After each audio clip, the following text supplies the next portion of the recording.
The weight of wanting. In today's video, I'm going to be talking about envying and coveting, what it means biblically, and how in today's world it's normalized. Because in the month of February, I'm speaking about the things that have been normalized in today's world, and I'm speaking about do not conform to this world, be yourself, follow God, follow the Lord's word. And I'm not judging anybody.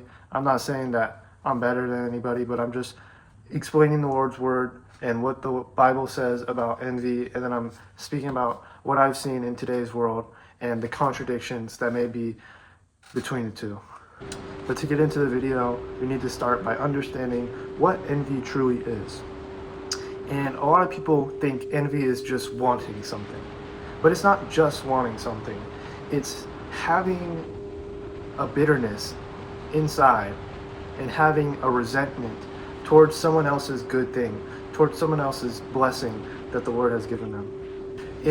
When you see others succeed and when you see others get that thing that you want, you get this kind of pain and this bad feeling inside, and you're jealous of them and you're against what they have.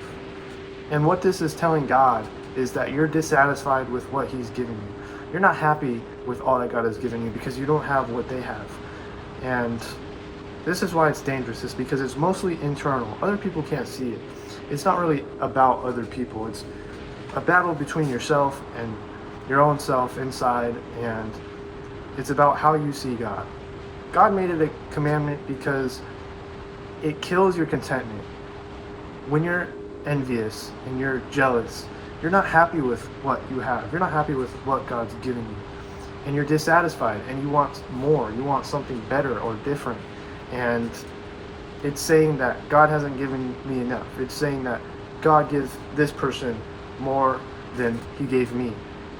It makes life feel like a competition, and it steals joy without giving you anything. And envy grows because it starts with comparison. You compare yourself to that person, what that person has what you want, and that makes you dissatisfied. That makes you unhappy with what you have. And that dissatisfaction turns to bitterness. You don't really like that person anymore because they have what you want. You don't really like what you have because that person has this. And then the bitterness turns to resentment. And you start to think you're being treated unfairly, and you start to think that person is being treated better, and you're kind of against that person. And resentment turns to distance from God.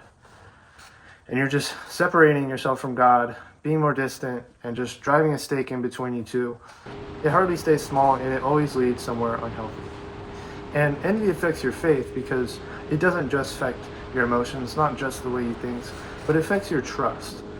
And it leads to certain thoughts, which could be like yourself asking, why that person? Why not me? What am I doing wrong? And over time, your gratitude to God and your gratitude for what you have, what you've been blessed with, fades away. And your trust in general and your trust in God becomes weaker. And this is just unhealthy for our faith and unhealthy for our relationship with God. And now I want to talk about the way society has normalized envy. Because in today's world, we're always seeing on social media everything that we want, whether that's our dream body, physique, whether that's a relationship with a beautiful girl, money or success, and even our faith. We'll see someone doing way better than us in our faith. And what we're seeing here on social media is the highlights of these people's life. We don't see the waiting seasons and the struggles that took them to get there because they're not posting that. No one wants to see that. We're seeing the wins, not the losses. We're seeing the success that people are having because of the work they put in. We're not seeing the work they put in. We are just seeing the result. And this makes us want that, but we don't want to put in the work. We just want the result. We're comparing our entire life to someone's part of life. We're comparing all of our life to someone's highlight, someone's win, someone's success. But in the long term, this is going to hurt us. It's going to make life feel unfair. It's not going to motivate us. It's just going to drain us. It's going to steal our peace. It's going to create resentment, distort our identity, and it's going to make life and it's going to make other people feel like we're competing all the time, and it's just going to drain us and drain our soul.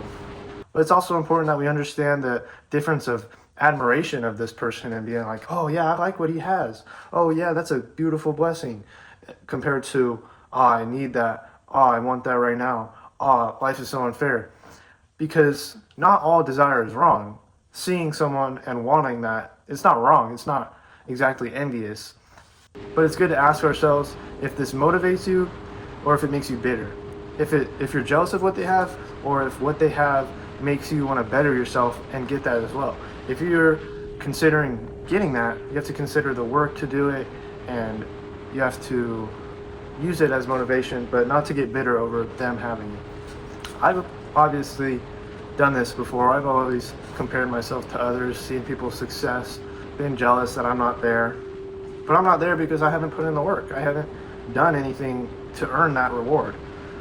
So I've since grown closer to God and just trusted in God more, trusting that whatever I'm blessed with, there's a reason and all that. But to conclude this video, envy is essentially accusing God of being unfair, which we all know that he is perfectly just and perfectly fair. He does what is fair and right. And contentment, being grateful for what you have and what you've been blessed with, and trusting in God's timing is important and is right. And you don't need what that person has, but if you want it bad enough and you put in the work daily and trust in God to bless you with that, pray over it and trust in God. I'm sure you'll get that or something better, whatever is in God's plan. But I hope you guys enjoy this video. I hope you guys stay tuned for the next one.